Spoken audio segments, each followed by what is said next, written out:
Welcome everyone to Multiplying Fractions tutorial with Miss Gillum.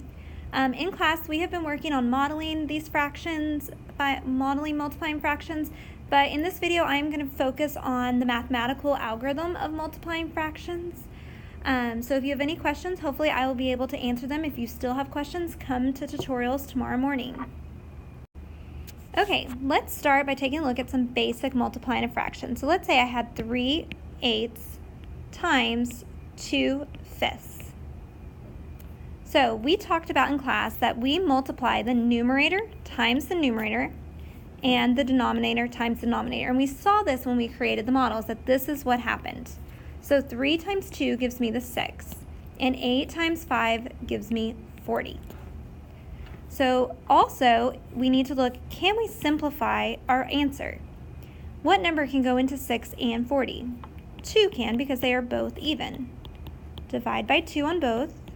Remember, it's actually like you're dividing by 2 over 2.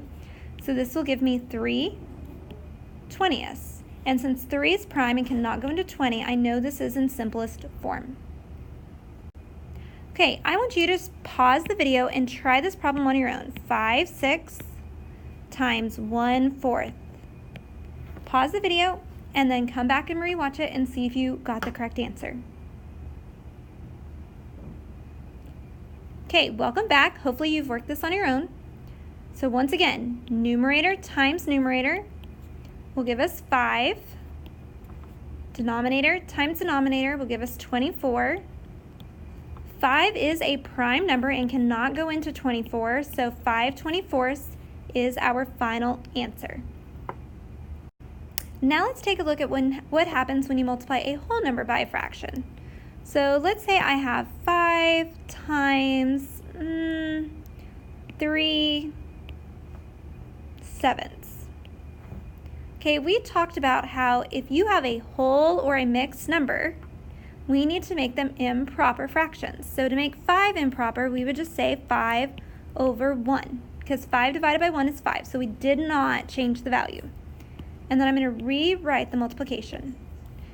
Same thing that you just did. So all of your multiplication problems should look just like this before you start multiplying. So 5 times 3 is 15. 1 times 7 is 7. But now we are left with an improper fraction, and this is not okay. That is not your final answer. So we have to think about how many times will 7 go into 15.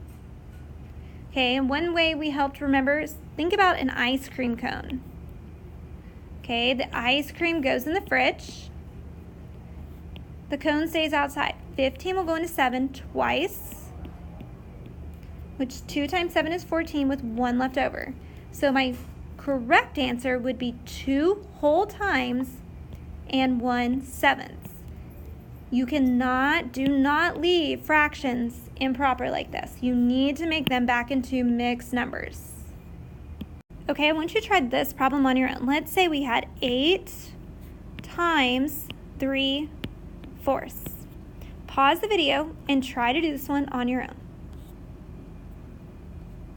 Okay, hopefully you're paused and you're back with us. So first step is make that whole number, this one right here, improper. So that would be 8/1 times 3/4. Okay, remember, you have to have 2 numerators to multiply and 2 denominators to multiply. So 8 times 3 is 24. 1 times 4 is 4. So now I have to think, how many times will 4 go into 24? Well, it will go in there 6 whole times with nothing left over. So my answer is 6. Now let's take a look at a mixed number times a mixed number. So let's say I had 1/2 times 3 2/3. Okay? Remember, you have to make these mixed numbers improper. So we have to do multiply by the denominator and add the numerator. So 2 times 1 is 2, plus the numerator is 1, is 3. So I have 3/2. Okay, same thing here. 3 times 3 is 9, plus the 2 is 11. So 11/3. Then, look, now we have just numerator, numerator, denominator, denominator. So 3 times 11 is 33. 2 times 3 is 6. So then, once again, how many times will 6 go into 33? It will go in there 5 times, which will leave me with 3 left over. So my answer would be 5 whole times and 3 6, which can be simplified to 5 1/2. Okay, now you try this one on your own. Let's do 2 3/5 times 1 let's do 1/6. Okay, pause the video and try to work this one on your own. Okay, welcome back. So remember, we have to do improper fractions. 2 times 5 is 10, plus the 3 is 13. So we have 13/5 for this one, times 1 times 1 is 6, plus that 1 is 7. So I have 7, 6 here. So multiply numerator times numerator, denominator times denominator. So you may need to come do some scratch work. 13 times 7. 3 times 7 is 21. 1 times 7 is 7, plus the 2 is 9.